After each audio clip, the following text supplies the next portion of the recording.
Greetings everyone, I'm Mar, and once again this is my opinion. Today I'm reviewing a film that I've been meaning to watch for quite some time. I've had it in my collection for several years now after acquiring the collector's edition DVD at a pawn store several years back. And since I've been on a kick for this series lately via YouTube clips and watching random episodes of the first season, after watching Space Seed, I decided, well, since the episode is fresh in my mind, why not pop this film in? Of course, the film I'm talking about is Star Trek II: The Wrath of Khan, the second entry in the Star Trek film series, and thankfully it does not require watching the first one. For those of you who want to skip that one based on its reputation, I am going to tackle it one of these days. I have the director's cut VHS somewhere. I have to see where I put it after I look through all those VHSs.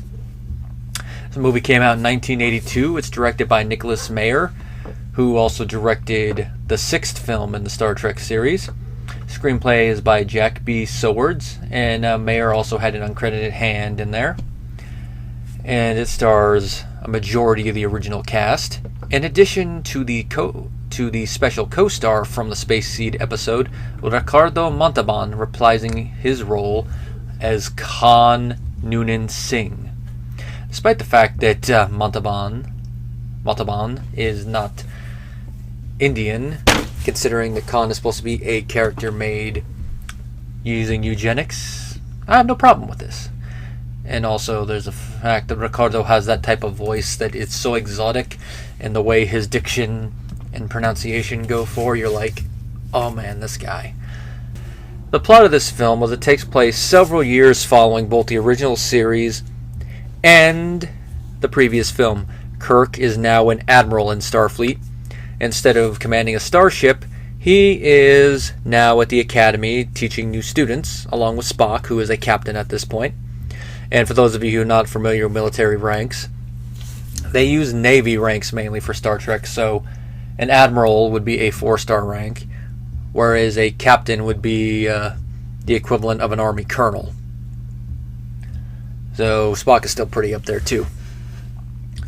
Now, Kirk is starting to get a little sensitive about his age, whereas in the first film they were really trying to hide the fact that the cast was a bit older, because the film was supposed to take place only a couple years after the series, and they went to extreme lengths. Here they're embracing that and turned it into the plot point with Kirk. I mean, he feels a little down in the dumps on his birthday, and he even gets a gift of reading glasses, which this pays off in a later scene where he actually has to use them, and the way he tries to hide it a little bit at first. Shatner really sells it well with his body language. It's like he's embracing the fact that he is getting old a little bit. As those two are doing their duty and teaching new cadets who will soon be going on the Starship Enterprise for a little training cruise, which also involves other members of the classic show being in there, like Sulu, Scotty, and of course McCoy, because it wouldn't be a classic adventure in the classic Trek universe without Kirk, Spock, and McCoy. Now while they're doing this, Chekhov is off having his own adventure with Captain Clark Terrell on the Starship Reliant. They're searching for habitable worlds in order to test the new Genesis device on. They think they find a planet in the Ceti Alpha system. They go down to investigate, and they come across Khan and the remaining members of his group without realizing. They thought that they were on 6, when instead they were on 5. Now, how this happened was that 6 exploded not long after they all arrived, and the planet orbit shifted, so they messed up. I have to agree with James Rolfe on this. This is a little bit of the plot where it's like, really, they didn't know, but you can guess you could say it's one of those things that, like, yeah, they thought about looking into it, but then they decided, nah. Or it could just be an honest mistake, and maybe some charts knew about the orbit, but others didn't. Or maybe it's just one of those things where they decided, screw it, we don't care. And of course another thing with that is that Chekhov wasn't in the Space Seed episode, so how do him and Khan recognize each other? But you could always chalk it up to Chekhov technically being on the ship, just not shown, because he wasn't a identifiable character. He's just another nameless crew member at this point. So Khan might have seen him And then when he sees him again, he's like, ooh, this guy.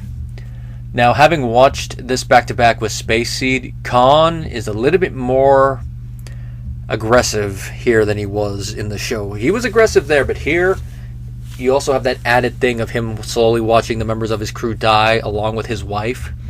So now he has more of a personal vendetta against Kirk, whereas in the episode, there was no personal politics involved. It was just, I'm going to take over the ship and I do not care who I have to kill. Whereas in this one, it's like, you have cost me 15 years of my life, my crew, my wife, and you will pay, Kirk.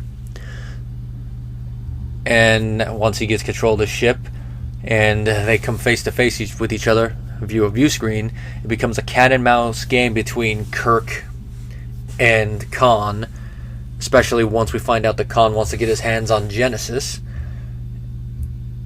And that's where a lot of the drama of this film comes from. It's like these two are going at it like two chess masters, and one trying to outdo the other, and it adds a lot of tension during the space battle scenes. And in the end, you wonder who's going to win. The ending, I'm not really going to get too into, except for the one moment that everybody remembers about the ending in this film, and that is the death of Spock. I knew it was coming, so I was really paying attention to the final parts of this film, wondering just how it was going to build up the death of Spock. And I thought they did it pretty well. And it even starts building towards it earlier on in the film.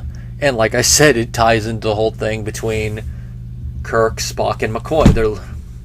Their camaraderie, their back and forth. Earlier on, we see Spock and McCoy get into a little bit of an argument over the whole Genesis project. And then later on, when Spock is going down to try and save the ship, McCoy is the one trying to talk him out of it, and then he gets Vulcan neck pinched, and then that whole remember thing, which carries on forward into the next film, which I'll talk about it then when I review the next film. And of course, Kirk's reaction when he sees Spock. That's the way you would react when you see your best friend of a decade or two die like that. Like, I could tell you if I saw Jeff in a situation like that, I would probably be feeling a lot of emotion, which that carries over into Spock's eulogy. And his reason for doing so, totally in character for Spock. Even though he's a Vulcan that's supposed to be going more on logic, you can tell there is emotion in his decision, but he's restraining it. He does show some emotion in his death scene, but it's restrained emotion, and it's mainly conveyed by his vocal inflections. Just the way he says, live long, prosper. It's like Nimoy should have gotten nominated for just that alone, some award. I know Shatner won Best Actor at the Saturn Awards, but sad to say that it looks like Nimoy didn't even nominate it, which I say is kind of bad. He should have been nominated, but heck, that's the award ceremonies for you sometimes. Ricardo did an excellent job reprising his role as Khan. I've already stated how the character is different. A little interesting little story about this is that this film was made at the time that Ricardo was making Fantasy Island, where your wildest dreams come true. And even though he agreed to reprise his role, at first he was having difficulty getting back into the character of Khan. And this was during the rehearsal stage. So he requested a copy of Space Seed and watched it multiple times, and after a few viewings he had finally re-grasped the essence of Khan and was able to get back into character, of course modifying his intensity, delivery, and performance to compensate for the fact it's been 15 years and what Khan has gone through off screen. And Ricardo did succeed. He should have also been nominated at the Saturns because his performance was that good. I would dare say I think Ricardo should have been nominated for the Academy Award for Best Supporting Actor.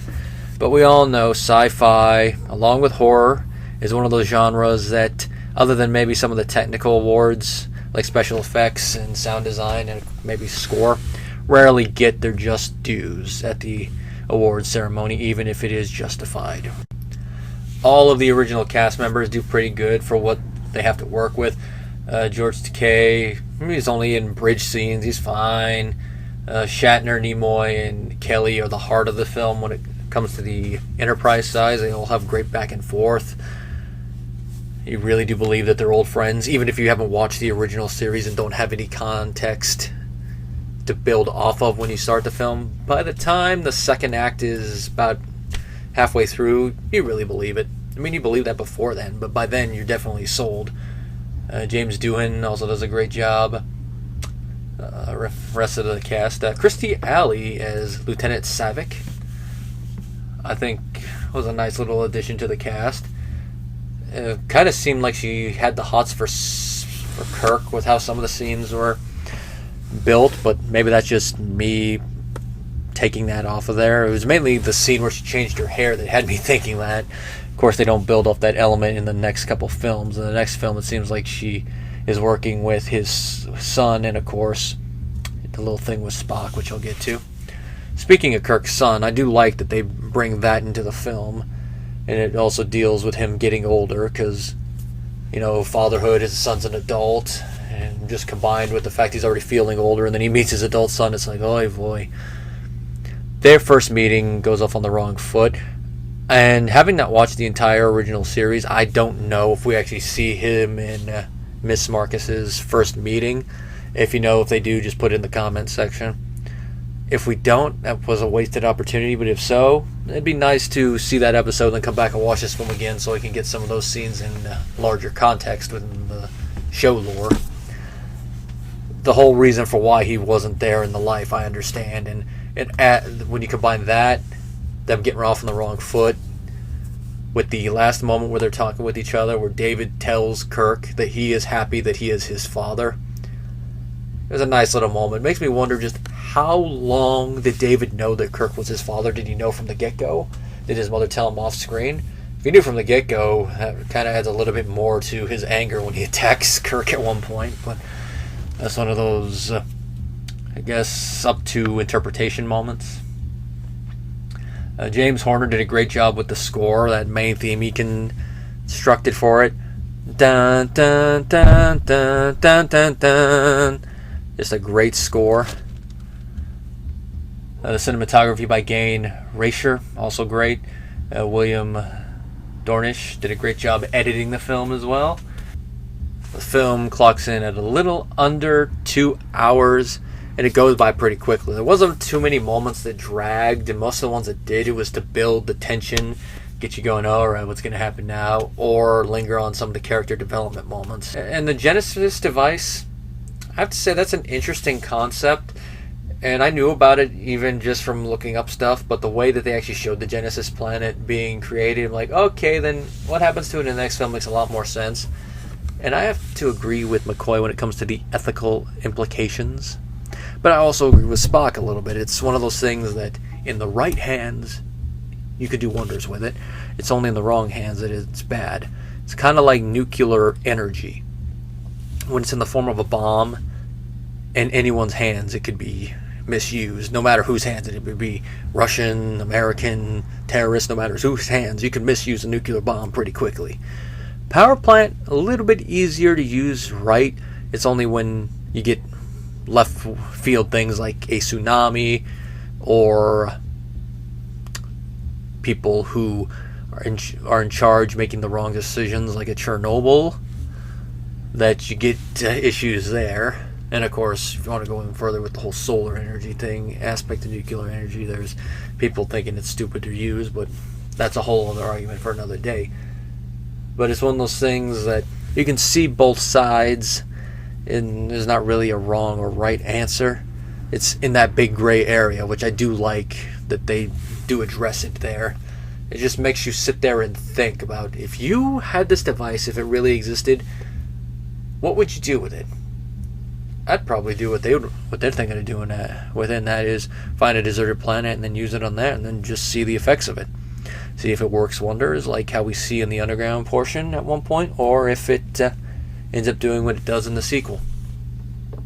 Of course, so we also know Khan wanted to use it as a weapon of mass destruction, so there's also that little chestnut hanging over it like an elephant in the room. All in all, Star Trek II: The Wrath of Khan is an excellent film. I can see why a lot of Trek fans consider it to be the best film in the series, or one of the best in the series. I haven't seen the other one, so I can't really make a comment there, but I can definitely say it's one of my favorite films of the 80s. Is definitely in the running for best film of 82. I'd have to go back and look at the rest of the films released that year to say exactly where in the running it would be. I can definitely say that if you know someone who is not into Star Trek yet, this is definitely a way to get them hooked. Show them Space Seed, then show them this. Probably better than trying to start them on the original series, but who knows? People get into things at a different thing. I could consider myself a Star Trek fan now, but I started slowly getting into, stuff, watching clips on YouTube, and then getting into the long run shows. So people get into fandoms differently. It's not like with Star Wars where you got to really show them in the order that the films came out, or preferably.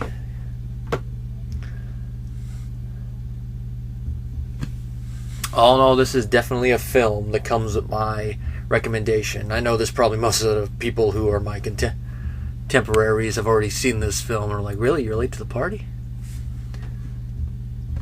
This is definitely a film that comes with my recommendation, and I stress it highly. Whether you've seen Star Trek or not, this is definitely a film worth a watch.